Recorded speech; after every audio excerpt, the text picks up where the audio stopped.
here we go. My first try, a guacamole.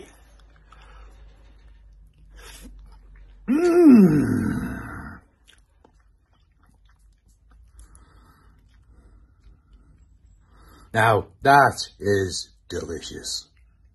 I give that a hats off to the chef.